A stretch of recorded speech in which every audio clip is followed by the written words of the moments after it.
Press the Lord. सबको जय मसीह की। परमेश्वर आप सबको बहुत बहुत आशीष दे।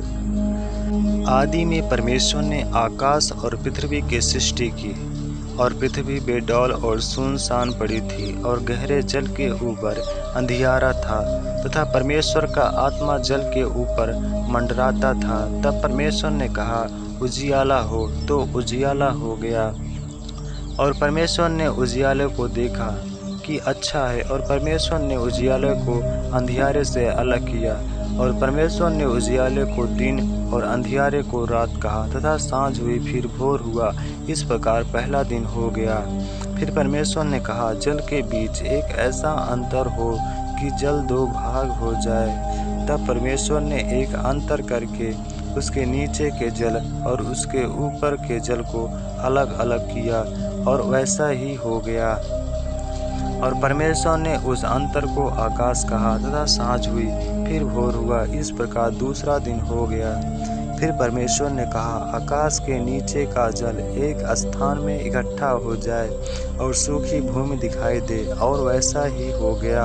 और परमेश्वर ने सूखी भूमि को पृथ्वी कहा, जो जल इकट्ठा हुआ उसको उसने समुद्र कहा। और परमेश्वर ने देखा कि अच्छा है। फिर परमेश्वर ने कहा, पृथ्वी से हरी घास तथा बीज वाले छोटे छोटे पेड़ और फलदायी वृक्ष भी, जिनके बीज उन्हीं में एक एक की जाति के अनुसार होते हैं, पृथ्वी पर उगे, और वैसा ही हो गया।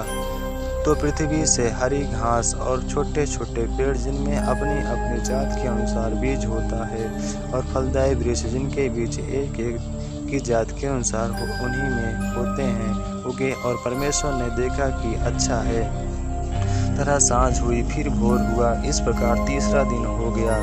फिर परमेश्वर ने कहा, दिन को रात से अलग करने के लिए आकाश के अंतर में ज्योतियां हों, और वे चिन्हों और नियत समयों और दिनों और वर्षों के कारण हो, और वे ज्योतियां आकाश के अंतर में पृथ्वी पर प्रकाश देने वाली भी ठहरे, और वैसा ही हो गया।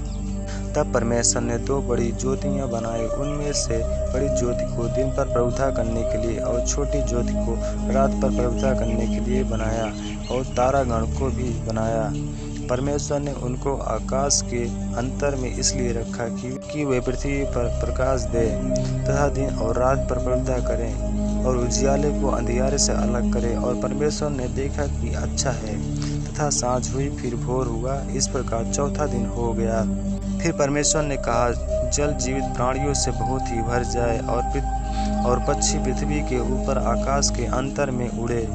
इसलिए परमेश्वर ने जाति के बड़े बड़े जल जंतुओं की और उन सब जीवित प्राणियों को भी सृष्टि की, जो चलते फिरते हैं, जिनसे जल बहुत ही भर गया। और एक एक जात के उड़ने वाले पक्षियों की भी सृष्टि की। और परमेश्वर ने देखा कि अच्छा है। और परमेश्वर ने यह कह के उनको आशीष दी कि फूलो फलो और समुद्र के जल में भर जाओ, और पक्षी पृथ्वी पर बढ़े। तथा सांझ हुई फिर भोर हुआ। इस प्रकार पांचवा दिन हो गया।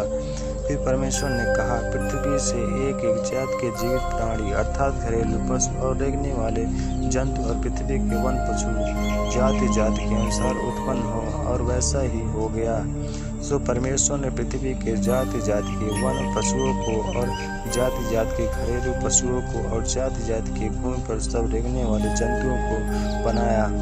और परमेश्वर ने देखा कि अच्छा है। फिर परमेश्वर ने कहा, हम मनुष्य को अपने स्वरूप के अनुसार अपनी समानता में बनाएं, और वे समुद्र की मछलियों और आकाश के पक्षी और घरेलू पशु और सारी पृथ्वी पर और सब रेंगने वाले जंतु पर जो पृथ्वी पर रेंगते हैं अधिकार रखें। तब परमेश्वर ने मनुष्य को अपने स्वरूप के अनुसार उत्पन्न किया। अपने स्वरूप के अनुसार परमेश्वर ने उसको उत्पन्न किया। नर और नारी करके उसने मनुष्यों की सृष्टि की। और परमेश्वर ने उनको आशीष दी, और उनसे कहा, फूलो फलो और पृथ्वी में भर जाओ, और उसको अपने वश में कर लो, और समुद्र की मछलियों तथा आकाश के पक्षियों और पृथ्वी पर रेंगने वाले सब जंतुओं पर अधिकार रखो।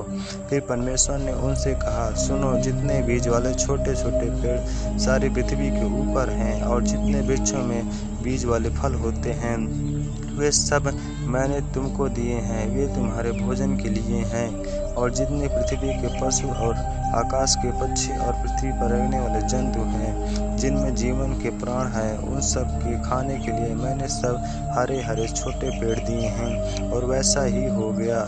तब परमेश्वर ने जो कुछ बनाया था सबको देखा, तो क्या देखा कि वह बहुत ही अच्छा है। तथा सांझ हुई, फिर भोर हुआ, इस प्रकार छठवां दिन हो गया। यूं आकाश और पृथ्वी और उनकी सारी सेना का बनाना समाप्त हो गया। और परमेश्वर ने अपना काम जिसे वह करता था 7वें दिन समाप्त किया, और उसने अपने किए हुए सारे काम से 7वें दिन विश्राम किया।